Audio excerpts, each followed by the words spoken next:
ایک چھوٹے سے بچے کے ابو جان کا انتقال ہو چکا تھا۔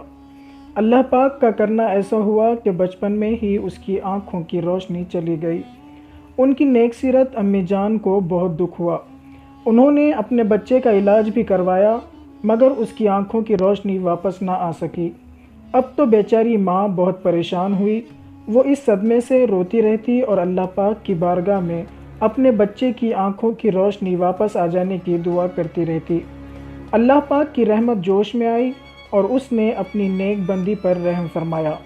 ہوا کچھ یوں کہ ایک رات سوتے میں قسمت کا ستارہ چمکا، دل کی آنکھیں کھل گئی اور خواب میں اللہ پاک کے پیارے نبی حضرت ابراہیم خلیل اللہ علیہ السلام تشریف لائے اور ارشاد فرمایا، اللہ پاک نے تمہاری دعاؤں کی وجہ سے تمہارے بیٹے کو دوبارہ آنکھوں کی روشنی عطا کر دی۔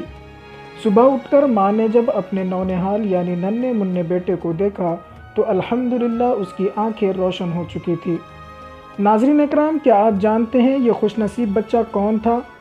جی ہاں، یہ چھوٹا سا بچہ آگے چل کر بہت بڑا عالم و محدث بن کر دنیا میں ظاہر ہوا، جنہیں لوگ امام بخاری رحمۃ اللہ علیہ کے نام سے جانتے ہیں۔ ناظرین اکرام، حدیث پاک کی مبارک دنیا میں جو مقام و مرتبہ امام بخاری رحمۃ اللہ علیہ کو حاصل ہوا وہ اپنی مثال آپ ہے۔ آپ رحمۃ اللہ علیہ کو لاکھوں احادیث مبارکہ زبانی یاد تھی۔ آپ پر اللہ پاک کا اور اس کے پیارے نبی صلی اللہ علیہ وسلم کا خصوصی فضل و کرم تھا۔ امام بخاری رحمۃ اللہ علیہ نے ایک مرتبہ خواب دیکھا کہ میں اللہ کے پیارے حبیب صلی اللہ تعالی علیہ وآلہ وسلم کے جسم پاک پر بیٹھی والی مکھیاں ہٹا رہا ہوں۔ خواب دیکھ کر آپ پریشان ہوئے کہ حضور نبی پاک صلی اللہ علیہ وسلم کے مبارک جسم پر مکھی تو بیٹھتی نہ تھی۔ علماء کرام نے خواب کی یہ تعبیر ارشاد فرمائی، آپ کو مبارک ہو، آپ احادیث میں جو غلط یعنی گڑمڑ ہو گیا ہے اسے پاک و صاف کریں گے۔ ناظرین اکرام، امام بخاری رحمۃ اللہ علیہ نے طلب علم کے دوران کئی مرتبہ سوکھی گھاس کھا کر بھی وقت گزارا۔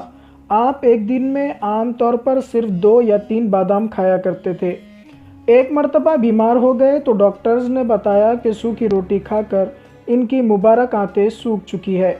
اس وقت آپ نے ارشاد فرمایا، 40 سال سے میں سوکھی روٹی کھا رہا ہوں اور اس عرصے میں سالن کو بالکل بھی ہاتھ نہیں لگایا۔ حضرت محمد بن ابی حاتم فرماتے ہیں، میں نے حاشد بن اسماعیل اور ایک دوسرے بزرگ سے سنا، دونوں بیان کرتے ہیں کہ امام بخاری رحمۃ اللہ علیہ چھوٹی عمر میں ہمارے ساتھ علم حدیث حاصل کرنے کے لیے بصرہ کے علماء کرام کی خدمت میں حاضر ہوئے تھے۔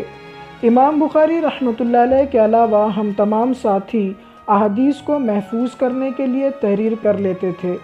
16 دن گزر جانے کے بعد ایک دن ہم نے امام بخاری رحمۃ اللہ علیہ کو ڈانٹا کہ آپ نے احادیث محفوظ نہ کر کے اتنے دنوں کی محنت ضائع کر دی۔ یہ سن کر امام بخاری رحمۃ اللہ علیہ نے ہم سے ارشاد فرمایا، اچھا تم اپنے لکھے ہوئے صفحات لے آؤ۔ چنانچہ ہم اپنے اپنے صفحات لے آئے۔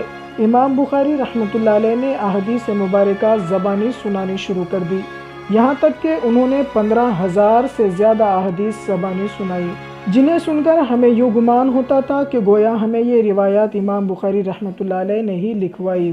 ناظرین اکرام، امام بخاری رحمۃ اللہ علیہ جس کتاب کو ایک نظر دیکھ لیتے تھے وہ انہیں حفظ ہو جاتی تھی۔ تحصیل علم کی ابتدائی دور میں انہیں 70,000 احادیث زبانی یاد تھی اور بعد میں جا کر یہ تعداد 3 لاکھ تک پہنچ گئی۔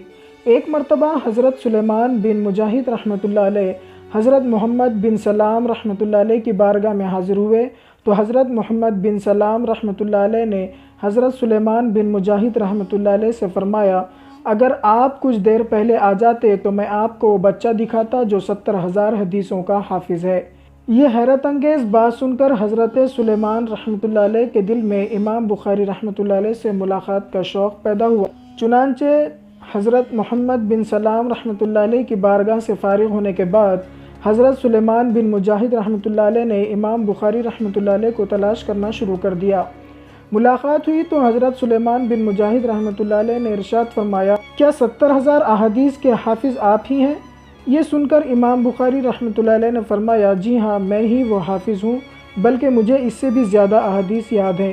اور جن صحابہ کرام علیہم الرضوان اور تابعین سے میں حدیث روایت کرتا ہوں ان میں سے اکثر کی تاریخ پیدائش، رہائش اور تاریخ انتقال کو بھی میں جانتا ہوں۔ امام بخاری رحمۃ اللہ علیہ سے پوچھا گیا کیا حافظے کو مضبوط کرنے کے بھی کوئی دوا ہے؟ آپ نے فرمایا دوا کا تو مجھے معلوم نہیں، البتہ میں نے انتہائی توجہ اور استقامت کے ساتھ مطالعہ کرنے کو قوت حافظہ کے لیے بڑا فائدہ مند پایا ہے۔ امام بخاری رحمۃ اللہ علیہ نے فرمایا میں نے جب بھی اپنی کتاب صحیح بخاری میں کوئی حدیث لکھنے کا ارادہ کیا تو اس سے پہلے غسل کیا اور 2 رکعت نماز ادا کی۔ میں نے اس کتاب میں موجود حدیثوں کو 6 لاکھ حدیثوں میں سے منتخب کیا۔ 16 سال کے عرصے میں اس کتاب کو لکھا اور یہ کتاب میرے اور اللہ کریم کے درمیان دلیل ہے۔ ناظرین اکرام، یوں تو امام بخاری رحمۃ اللہ علیہ نے کئی کتابیں لکھی، لیکن جو مقبولیت و شہرت بخاری شریف کو ملی اس قدر کسی اور کتاب کو حاصل نہ ہو سکی۔ امام ابو زید مروزی رحمۃ اللہ علیہ فرماتے ہیں میں ایک مرتبہ مکہ پاک میں مقام ابراہیم اور حجر اسود کے درمیان سو رہا تھا کہ خواب میں اللہ پاک کے پیارے پیارے اور آخری نبی صلی اللہ علیہ وسلم کی زیارت کی۔ حضور صلی اللہ علیہ وسلم نے ارشاد فرمایا اے ابو زید ہماری کتاب کا درس کیوں نہیں دیتے؟ میں نے عرض کیا یا رسول اللہ صلی اللہ علیہ وسلم میری جان آپ پر قربان، آپ کی کتاب کون سی ہے؟ حضور صلی اللہ علیہ وسلم نے ارشاد فرمایا محمد بن اسماعیل یعنی امام بخاری رحمۃ اللہ علیہ کی کتاب بخاری شریف۔ بخاری شریف کے بارے میں کہا جاتا ہے قرآن کریم کے بعد سب سے درست کتاب صحیح بخاری ہے۔ امام بخاری رحمۃ اللہ علیہ کاشتکار اور تاجر تھے۔ آپ کے ابو جان کی وراثت میں بہت سا مال ملا جسے مضاربت کے طور پر دیا کرتے تھے۔ ایک مرتبہ آپ نے فرمایا مجھے ہر ماہ 500 درہم آمدنی ہوتی تھی اور میں وہ سب کی سب علم کی طلب میں خرچ کر دیتا تھا۔ امام بخاری رحمۃ اللہ علیہ ایک دن نماز پڑھ رہے تھے، شہد کی مکھی نے آپ کو 17 جگہ ڈنک مارے۔ نماز پوری کرنے کے بعد فرمایا ذرا دیکھو تو یہ کیا چیز ہے جو نماز میں مجھے تکلیف پہنچا رہی تھی۔ شاگردوں نے دیکھا تو آپ کی پیٹھ مبارک 17 جگہ سے سوجی ہوئی تھی۔